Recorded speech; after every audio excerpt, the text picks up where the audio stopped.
Okay, good evening everybody. How are you? Okay, so I have a question for you. If somebody were to tell you that your favorite restaurant, that people were going there and they were getting sick, how many of you would want to know? Most people. Okay, good. Good. I was talking to an office neighbor of mine, and I was telling him about food, and he was telling me that he's consciously putting his fingers in his ears. He doesn't want to know. He doesn't want to know about anything about food, where it comes from, what's going on with it, because he enjoys eating his food. So I'm glad to see that you guys would like to know. So my philosophy is that food is medicine. And that's the way it's been for centuries. Chinese medicine was grounded on that. Ayurveda was grounded on that. And food is medicine. And so it's dependent, though, on the quality of the food. And a lot of the quality of the food out there is actually more like a drug in that it gets you sick, you have side effects, and there's all sorts of issues with that. So it's really important to look at the quality of our food. And the way I look at it, anytime man gets involved, we screw it up. You know, we try and do these things in a test tube. We try and make things better. If we just learn to work with the laws of nature, things are going to go well. But as we'll see, that's not what's been happening, and our earth is suffering. So we're going to talk first about what the government has set forth and foodborne illnesses. So back when President Clinton was in office, in 1997, I believe it was, he decided, I'm going to start this system to regulate and monitor for foodborne illnesses. And so, sounds like it would be pretty simple, right? Well, these are all the agencies that he has included in this. So there's the EPA, there's the CDC, there's the FDA, there's organizations I've never heard of before. So it's not a simple, easy process. So therefore, we have so many foodborne illnesses that just aren't necessary. And so the question is, with all of these agencies out there, are they really protecting us? And are they getting to the root of the issue? Can we trust them? And most importantly, can we look at them and are they respecting, our food? Are they respecting us and the way our bodies work? Are they respecting the earth? And are they respecting food? And the answer is no. So what's a foodborne outbreak? There's definitions for everything in the government. It's when two or more people get the same illness from the same contaminated food or drink. So that's considered a foodborne outbreak. But the question is, how do these contaminants get in the food in the first place? Now, this little cartoon shows that little things, like chicken is fed arsenic. And the reason it's fed arsenic is because it makes the chicken meat look nice and pretty and pink, and it's that kind of color that we associate with healthy chicken. The reality, it's not healthy chicken, but it's marketed to us that way. So how does food get contaminated? First of all, there's production. And production is, the food, if it's fruits and vegetables, it's them being grown. And fruits and vegetables, when they're grown, especially conventionally grown fruits and vegetables, they can use manure, which we'll get to later, as fertilizer. And the food can get contaminated there. In the processing, so when the food gets processed into a form that we recognize in the grocery store, that's another area where it can get contaminated. And then distribution. So distribution is when it's all packed up at the factory, maybe it's sitting out on the platform out there too long and it gets warm, bacteria starts to grow. And so that's another way. And then preparation. So you bring your chicken home and you have it on the counter, and you might cut it with a knife and then go and use that same knife to cut tomatoes or whatever for your salad. So these are all places along the line that your food can get contaminated. And so there's this system that's been set up. And so at the bottom tier, we have the general population. And out of that, some of the people get contaminated, and they have a reaction to the foodborne illness or the food pathogen. And then maybe some people, will get sick. Some people will go to the doctor. Sometimes the doctor will take a sample from the patient, get it tested, and up the line. And it's a very small percentage of the population that actually gets sick that gets reported to the CDC or the EPA or whoever it is. So kind of makes it difficult to see what's going on in our food supply when things aren't being reported. Oops. So let's talk about factory farms. Factory farms are huge operations. What we see in commercials and packaging is we see this cute little farm, we see, the grass, and we see a cow or maybe chickens or a pig, and everyone's got a smile on their face. But nothing can be further from the truth. That's not where your food comes from. Maybe 100 years ago it was that way, but now everything is a factory farm. And the intention is to do as much production as possible at the lowest cost. With that in mind, they're looking at profits, they're looking at shareholders, they're looking at all these other things. They're not looking at you. They're not concerned about you. They're concerned about reeling you in and getting you hooked on the food. They're not concerned about your health. So a lot of people actually get addicted to food, and it's because of how they manipulate the food. But that's a different story. But we need to look and see what's going on with our meat supply. So factory farming has no redeeming qualities whatsoever. Here's a picture of a factory farm. And this is not the picture that you're going to see on the front of a milk carton or some kind of a packaged food. You're not going to be seeing this. But the problems that we have with factory farming, number one is the way the animals are treated. It's horrendous. These animals suffer in unimaginable ways.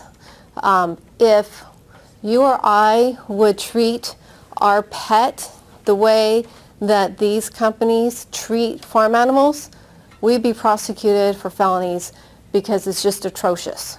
So that's number one. Number two is the waste.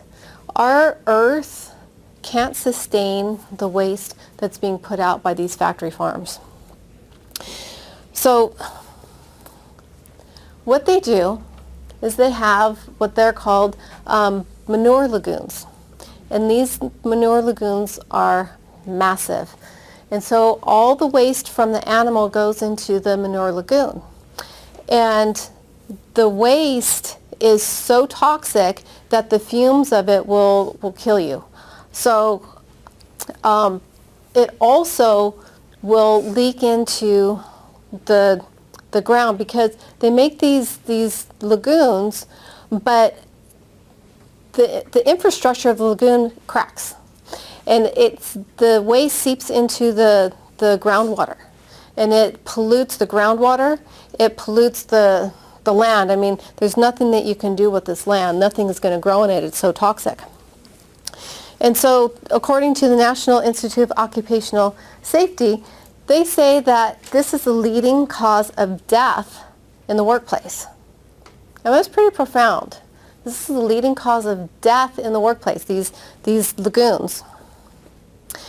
Here's an actual picture that you can look at Google Maps, and you can look this up and you can see this. So this is a lagoon. those little squares all around it are the feedlots. And if you can see it, the little dots are the cattle. And so there's massive, massive runoff into these lagoons. So what's really disturbing about these lagoons is, well, they can't do anything with it, but it's manure, so what do? They spray it onto our fruits and vegetables. And so when you hear about salmonella outbreaks with spinach, for example, it's not because something's wrong with the spinach, it's because of things like the manure lagoons. So that's another reason why I am always promoting organic produce, because nobody wants to have this crap on their food, and this is absolutely disgusting. So another problem with this is that they pump the animals full of antibiotics, and the antibiotics are in the feed. And the antibiotics serve two purposes. One is to, so they can fight off infection. But the other purpose, they use subtherapeutic levels of the antibiotics because they know that it fattens up the cattle. So imagine if antibiotics are fattening up cattle, what's the antibiotics doing to us? Well, it's just a question. So the cattle, when they eliminate the antibiotics and other drugs into these lagoons. And that's also what's being sprayed onto our produce. So when we look at the unsanitary conditions of what's going on in the feedlots and with the raising of our cattle, there's a lot of pathogens that originate there. So there's Listeria, there's Campylobacter, there's E. coli, there's several, and they can trace back these bacteria to the intestinal tract of animals. So, again, when you hear about these outbreaks of salmonella, is it because the spinach had it, or is it because it came from an animal byproduct or animal waste? Okay, so salmonella. Salmonella is, number one, it's of animal origin, and it's from the digestive tract of the animal. So what's happening is when they slaughter these animals, the feces are getting on the meat, and the meat's being processed with all of this. And then Campylobacter. This is something that, again, is from the feces of the slaughtered animal. And this is a bacteria that does not affect the animal, but it affects us. So it's really important to, if people are going to be eating meat, beef in particular, you need to make sure that it's fully cooked. And a lot of people like their hamburgers rare, and here we are coming into summertime and 4th of July, and people want their burgers. You need to really be careful because this stuff is really, really dangerous. Okay, so let's define a couple of terms. So first of all, natural. Have you guys seen on labels natural? Like natural chicken, natural beef? Okay, so natural means absolutely nothing. And you can use that word natural on almost anything, almost any label. But consumers think it means something. And Consumer Reports did surveys on this, and they think that it means that there's no artificial materials during processing, and they think it means no pesticides, no artificial ingredients, and no GMOs. So this is what that word means to people. But marketers know that, so marketers will use the word natural, and people actually seek out a product with that word on it. So the USDA says natural means minimally processed and contains no artificial ingredients. So then we have to look at, okay, what's artificial? And artificial doesn't really mean much. It's The USDA lets you use that word natural on your product, even though your livestock has been fed GMO corn, and even though the livestock is fed and raised with antibiotics and with hormones. So again, natural doesn't mean much when you're looking at food labels. Okay, and then CAFO, the Concentrated Animal Feeding Operation. And so the cattle are taken off pastures and they're put into these high concentration feedlots. And they're overcrowded, they're unsanitary. These poor animals have absolutely no shelter from the elements. So when it's really, really hot, like you saw the manure lagoon in Texas, gets scorching hot, there's no protection. When it's really, really cold, there's no protection. And these animals suffer. And not just from temperature, they suffer from the diet that they're being fed, which we'll talk about in a minute. And so these animals are being fed unnatural diets, and they're high in grain and high in corn. And the reason they feed them these is because, one, they're cheap, and number two, it fattens them up really quick. So again, think about it. If it's going to be fattening up the cattle really quickly, what do you think the grains are doing to us? So it causes the rapid weight gain and it causes the fat storage. It also causes a condition called acidosis. And cattle aren't designed to consume grain. They're consumed to eat grass and forage and things like that. The grain causes the acidosis, so their stomach becomes really acidic, and then they start to bloat out and they can't get rid of that gas that's inside. And it's really, really painful for the animal. In addition to that, it causes the animal to get abscesses, and especially on the liver. And so the animals suffer that way as well. But these are the animals that most people are eating. And acidosis is considered just a normal, natural part of the animal's life on a feedlot. But that's the animal that's being consumed for beef. And here we're thinking that we're going to have some high quality filet mignon or whatever, but it's coming from a feedlot. It's not going to be a health producing piece of meat. And so the remedy for the acidosis is, why don't we just pump up these cattle with antibiotics? I mean, this is ridiculous. These cattle are suffering, and this is kind of the mentality of the industry out there. It's the mentality of our government. Instead of getting to the root of the problem, let's pile another problem on top of it. So a couple things.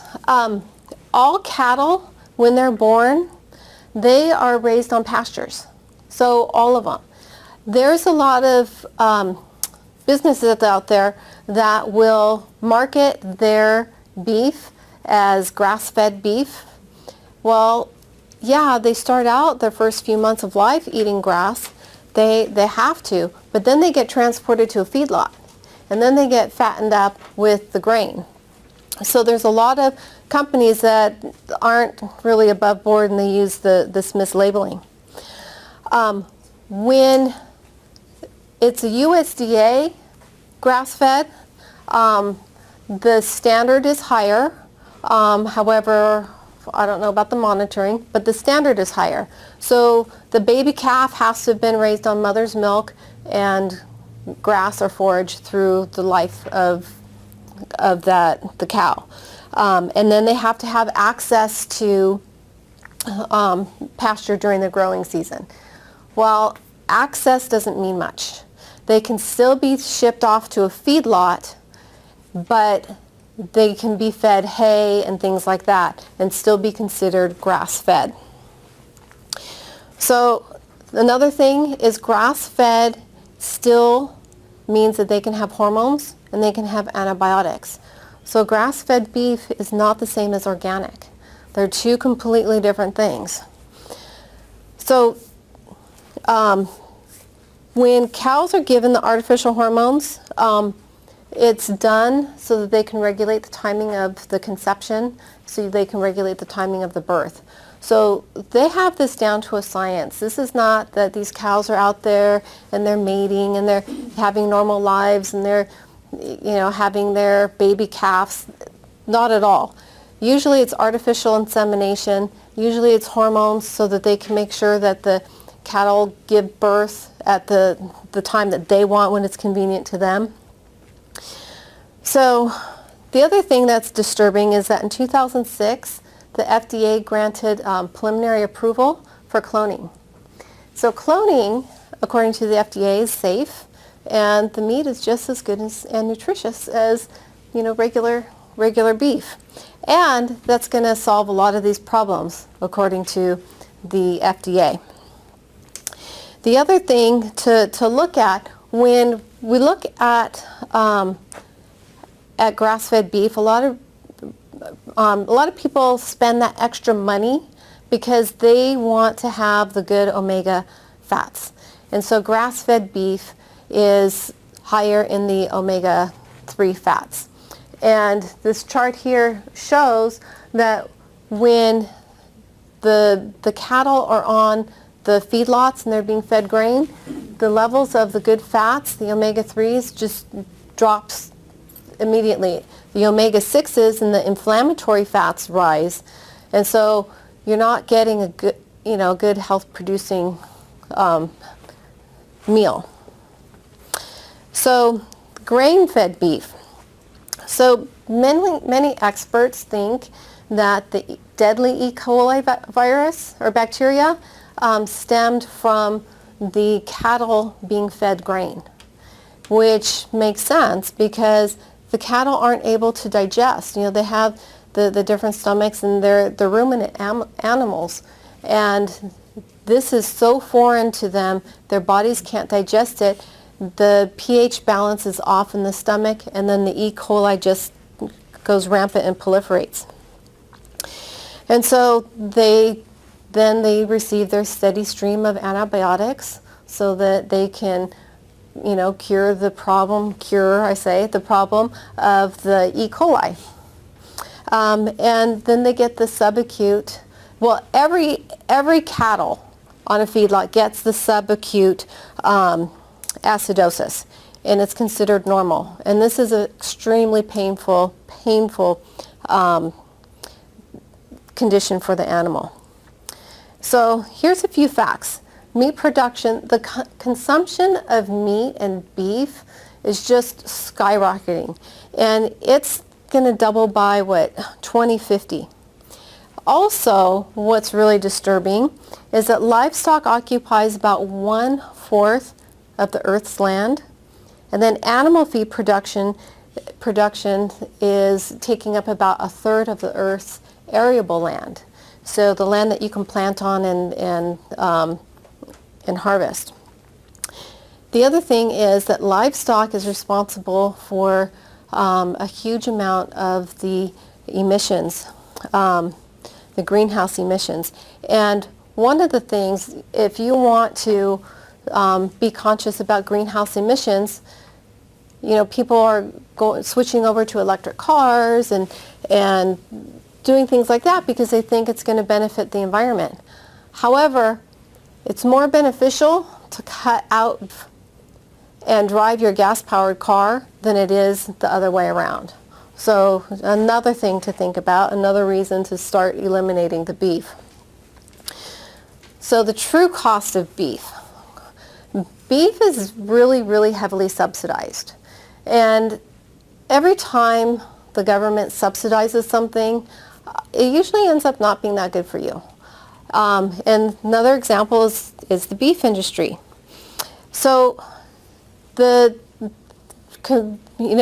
grow a pound of beef consumes a tremendous amount of water. And if you would have a hamburger, just order a hamburger without it being subsidized, it would cost about $35. and 1 pound of beef steak would be about $89. And this is all from the subsidies of the government. Well, this is crazy. So I went to farmer's market on Saturday and I wanted to buy some watercress. And the lady there told me that nobody here has it because of the drought. It takes up too much water. And if I want to get watercress, I have to go to the supermarket and I'm going to pay a premium over there to get it. That's kind of the way it's supposed to work. We are supposed to kind of adapt to what's going on with the environment, but that's not what's happening here.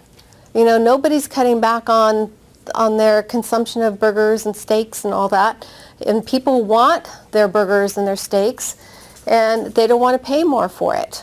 So things aren't working the way they're supposed to be. If you learn about economic supply and demand and all that, that doesn't apply to the beef and cattle industry. Another issue is that the feedlots, they cause high nitrogen from the manure. And what happens is when that runs off into like our waters, whether it's a pond or the ocean, it's high in nitrogen. The nitrogen causes the plants to grow. It chokes out the sea life. And so it just causes more problems, more ecological imbalance. So look at this chart. It shows the amount of land needed for the production of 1 kilo of food. And beef is way off the chart. You know, fruits and vegetables, they don't take much land. But beef is off the chart. So just another reason to be cutting back on that. So come back next week for that one, and we'll see you then. Thank you.